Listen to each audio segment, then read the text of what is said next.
ba ci sax bokk ci li nga xam ne moom mooy inauguration du mausolée de Thomas Sankara. Oui, Cheikh Omar Talla. Oui, d'abord un salut fraternel au peuple frère du Burkina Faso, et particulièrement à un ami, Djibril Bamogo, avec qui j'entretiens d'excellentes relations, parce que dans le cadre des missions qu'on a eu à faire dans la sous-région. Et à chaque fois, à partir du Sénégal, sama nit bu demee foofu sax am na ñu demoon ci FESPACO bi mooy ñëw accueillir leen toppatoo leen parce que maanaam moom c'est li ñu lié dafa bëri. Comme j'ai l'habitude de dire, nous sommes tous liés par l'histoire et la géographie. Tey li mu wax dafa am solo daaw la parce que Frantz Fanon il disait que chaque génération a sa mission, à elle de l'accomplir ou de la trahir. Aujourd'hui on ne peut pas admettre ni comprendre que l'Afrique soit le continent bi nga xamante ni c'est le continent de l'avenir, parce que on a toutes les ressources, on a les terres arables. Qu'est-ce qui a manqué à l'Afrique?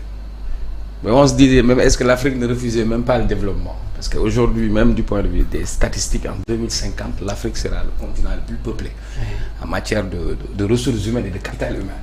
Maintenant, c'est un long processus et aujourd'hui, il y a une nouvelle génération boo xam ni moom moo ñëw. Ça ne veut pas dire que génération yi njëkk yi amuñu mérite, parce que y avait les Kwame Nkrumah, les Thomas Sankara, les Amilcar Cabral, ku si nekk am nga ay jalons yoo xam ni posé nga ko. Mais tey boo seetloo ak avènement wu Sonko. Diomaye dama am seetlu même dafa changé sax cartographie diplomatique du Sénégal. Première chose booy xool la ñuy wax ministre des affaires étrangères la ñu amoon. léegi lu ñuy wax ministère de l'intégration africaine et des affaires étrangères. J'avais remarqué que bi fi Macky Sall nekkee CEDEAO c'était en quelque sorte Ouattara et Macky Sall. Quand Compaoré a sauté leadership bi foofu la nekkoon. bi ñuy waxee ñii dañu def ay coup d'état dañ leen condamné. Pourtant parallèlement am na yeneen dëkk yu coup d'état am condamné wuñ ko. nga seetlu ñu amoon benn rupture de banc. On parlait de AES et cetera. Mais bi Bassirou Diomaye Faye di def son investiture ñan délégation la ñi nga xamante ni amuñu woon relation wala seen relation ak Sénégal ña nga sonn. ñooñu ñëw nañ ma ne kon le Sénégal aujourd'hui dafa am une chance, une opportunité pour jouer ce rôle fédérateur. Mais beneen bi, si on interroge même l'histoire sur la balkanisation, on a essayé de mettre ay fédération du Mali, mais il y avait toujours Houphouët-Boigny qui était là, même mettant la pression, même si yeneen dëkk yi qui était derrière Houphouët-Boigny. Donc plus ñu interroger l'histoire, on sait que li nga wax noonu c'est une réalité. Quand nous serons unis, ça va faire mal. C'est ce que Tiken Jah Fakoly dit. Mais aujourd'hui tey ñu gis ni démb c'est symbolique. Armée française démb fii nu mu tudd fi ñu nekkoon ci base militaire ñu ngi dem yaa ngi leen gis ñu ngi taxañ seeni bagages di dem. Proté. Récemment. Vous vous rappelez quand le président français demoon Burkina Faso di toroxal seen président bi naan ko je ne suis pas là pour réparer climatiseur. Le discours paternaliste. Mais tey Thomas Sankara, tu es un Thomas Sankara, vous allez avoir 1000 Thomas Sankara. Parce qu'il y a une génération boo xamante ni idéologie bi Thomas Sankara développé woon. Il y a une génération boo xam ni un leadership niveau. Très bien. Bi nga xamante ni dafa gëm ni am na les capacités et les compétences de prendre son destin en main. Donc aujourd'hui moo tax ma la ko doon wax Ousmane Sonko, Diomaye, c'est une révolution politique et ça ce n'est que le prolongement de toutes ces idées. Quand Guy Marius Sagna parlait de l'impérialisme, tu entends son discours, tu vas écouter Thomas Sankara, il parle de l'impérialisme. Il nous dit l'impérialisme day ñëw ba dans l'assiette. Tey ñu ngi wax affaire u développement endogène, consommer local. Quand Thomas Sankara disait que un jeune burkinabé, Levi's bi nga sol, Levi Strauss, c'est une marque américaine, il faut qu'on porte ceci. Donc tey le Sénégal, tey Ousmane Sonko, Sénégal peut-être am na ñoo xam ne xamuñu sa dimension, il faut nga génn Sénégal pour nga comprendre. Moi j'ai eu la chance dem ay mission Congo. Je suis allé en mission au Maroc avec ñi ma lay wax ni des Béninois, des Congolais. Bi Ousmane Sonko di nekk opposant.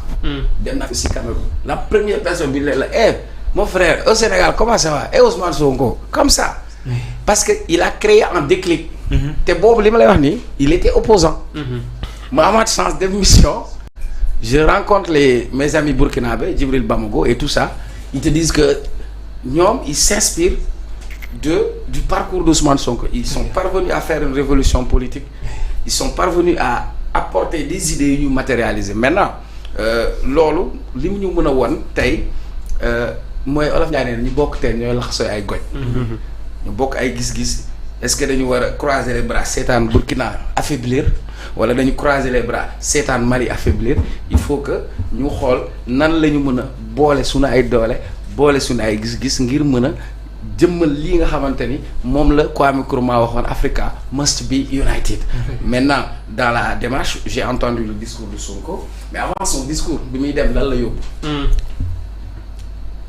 ñan la àndal. y a le ministre des forces armées.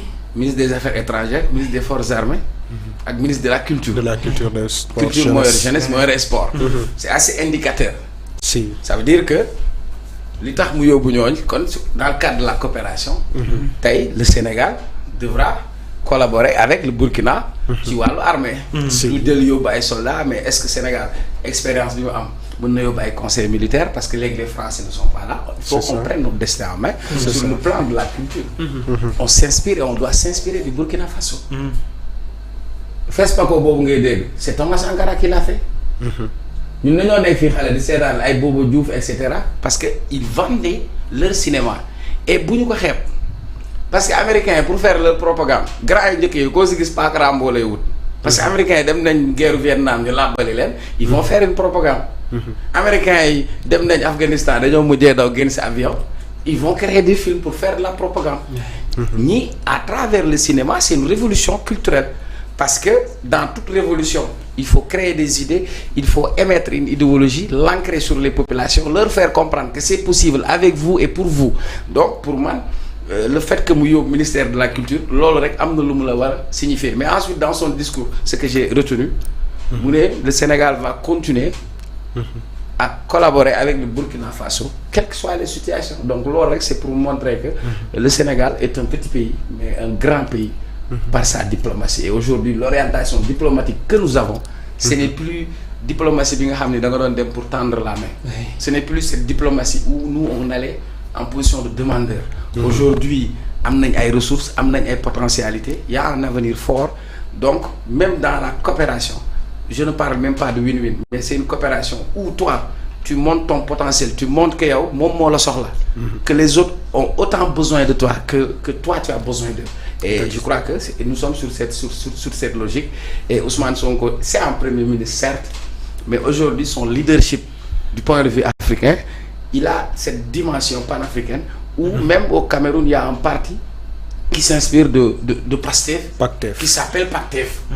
Tu vas aller voir les Congolais, ils vont te dire que nous, on s'intéresse un peu au parcours de Sonko dans d'autres pays. Donc, la dimension de Sonko, il y a entre nos frontières. Aujourd'hui, il est en train de propulser, et pour moi, c'est la continuité des combats de Amical Cabral, de Thomas Sankara, de tous ces gens, ils ont toujours cru que c'est possible en Afrique. Très bien. Merci Cheikh Oumar Talla laataa may ñëw ci Farid je pense que yaa ngi doon déglu discours bi Serigne d'habitude li ñuy faral di dégg ci penc mi moom mooy